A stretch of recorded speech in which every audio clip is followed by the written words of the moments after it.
Headline news बिंदास बेधड़क। भारतीय मजदूर संघ संलग्न भरूच जिल्ला आंगणवाड़ी कर्मचारी संघ द्वारा अंकलेश्वर जीआईडीसी खाते पत्रकार परिषद योजाई हती।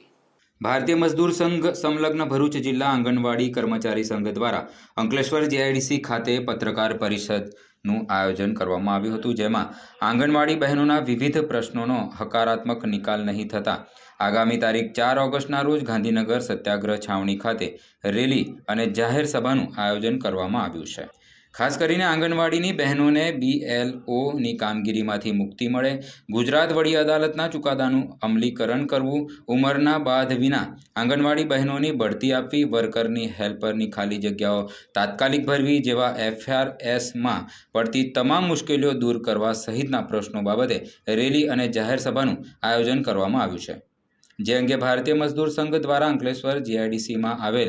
BMS કાર્યાલય ખાતે એક પત્રકાર પરિષદ યોજી કાર્યક્રમની માહિતી પૂરી પાડી હતી। વિભાગની આજ રોજ ભરૂચ ખાતે આપણે જે પ્રેસ કોન્ફરન્સ કરવા જઈ રહ્યા છીએ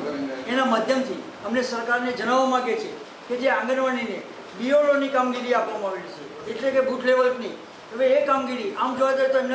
એમના લેવલની નથી। આ એક જવાબદાર વ્યક્તિઓની આ કામ છે અને આ કામ થોપી દેવામાં આવ્યું છે, એટલે અમે એનો સખત વિરોધ કરવામાં આવે છે। અને અત્યારે જે સરકારની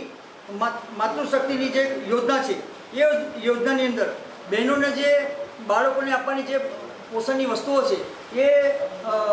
દૂર જગા પર એ લોકો મૂકે છે અને ત્યાંથી એ લોકોને પોતાના ગુણો ઉચકીને 25 કિલોની બોરી આવે છે એ ઉચકીને લાવવાની રહે છે, એટલે અને એના ભાડા બી સરકાર આપવા રાજી નથી, તો એનો બી અમે વિરોધ કરે છે કે હવે પછી એ બોરી અને સરકાર આંગણવાડી કેન્દ્ર પર ઉતારે એવી અમે આશા રાખીએ છીએ। અને બીજી FRS કરીને એક સરકારની આ જે યોજના છે એમાં જે ગ્રામીણ લેવલમાં જે સગર્ભા બહેનો છે અને બાળકો છે એ લોકોને પોષણના જે કંઈ પેકેજ આપવામાં આવે છે, હવે એ પેકેજમાં સરકારનું એવું કહ્યું છે કે ઓનલાઈન KYC કરીને એ લોકોના ફોટા અપડેટ કરો, પણ નેટવર્કના ફાંફા છે, એ લોકોના મોબાઈલ નથી, તો પછી આ બધી વસ્તુ કેવી રીતે શક્ય છે? એટલે અમે આમાં બી ઇન્ટરેસ્ટ નથી, બહેનો ના પાડે છે કે અમે આ કામ કરવાનું નથી। અને ગુજરાતમાં અત્યારે જે વડી એક ચુકાદો આપ્યો છે, અદાલતે એવું કીધું છે કે સરકારી કર્મચારી જાહેર કરો અને સરકારને લગતી જે કંઈ એ લોકોને માનદંડ છે કે બધી ફેસિલિટી છે એ બધી આપો, તેમ છતાં સરકાર એમાં ધ્યાન આપતી નથી અને કોર્ટનું બી પાલન કરતી નથી, એટલે અમે એનો બી સખત વિરોધ કરે છે કે પહેલાં તો જે કોર્ટનો જે આદેશ છે એનું પાલન કરે, બીજું કે જે બહેનોને સ્માર્ટફોન આપવામાં આવેલા છે એ ફોન જ્યારથી આપ્યા ત્યારથી એ ફોનની અત્યારે એવી હાલત છે કે એમાં લોકોના ફોન જૂના થઈ ગયા છે, એમાં નેટવર્કના પ્રોબ્લેમ છે, એટલે સ્માર્ટફોન અત્યારે નવા આપે। બીજું કે જે બહેનોને ઉંમર અત્યારે 58 વર્ષની થઈ ગઈ છે અને એ લોકોને નિવૃત્ત કરવામાં આવે છે, ઓછા પગારમાં અત્યારે બહેનો કામ કરતી હોય અને વિધવા બી હોય, આપણને ખબર છે કે સરકાર એવું કહે છે કે દરેકને રોજીરોટી મળે, તો અમારું સરકારને એવું કહેવું છે કે તમે એ લોકોને 58ને બદલે 60 વર્ષનો બાદ કરી આપો તો એ લોકોને રોજીરોટી મળી રહે। આ બધા તમામ પ્રશ્નોને લઈને બરાબર જે અત્યારે હેલ્પરની જે ભરતી થવી જોઈએ તે બી હજુ થતી નથી, બરાબર। કેટલીક બહેનો અમારી એમાં ભણેલી બી છે, તો એમાં એ સુપરવાઇઝર બી થઈ શકે છે, પણ સરકાર આ લોકોને લાભ મળે એવું ઈચ્છતી નથી। એટલે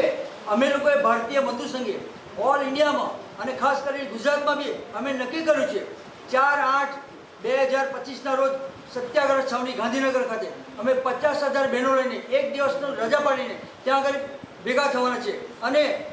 આ દિવસે જો સરકાર અમારું નહીં માને તો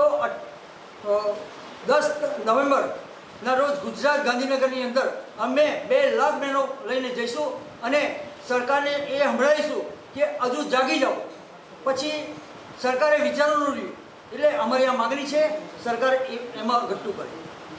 પ્રતાપસિંહ ચૌહાણ, ભારતીય મજદૂર સંઘ ગુજરાત પ્રદેશ મંત્રીની જવાબદારી છે।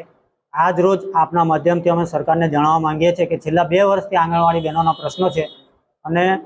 જે અત્યારે જે કામગીરી BLOની કામગીરી આપી ખૂબ જ ઇમ્પોર્ટન્ટ અગત્યની કામગીરી છે અને આંગણવાડી બહેનો કરી શકે તેમ નથી। સરકારનો પરિપત્ર છે કે આંગણવાડી બહેનોને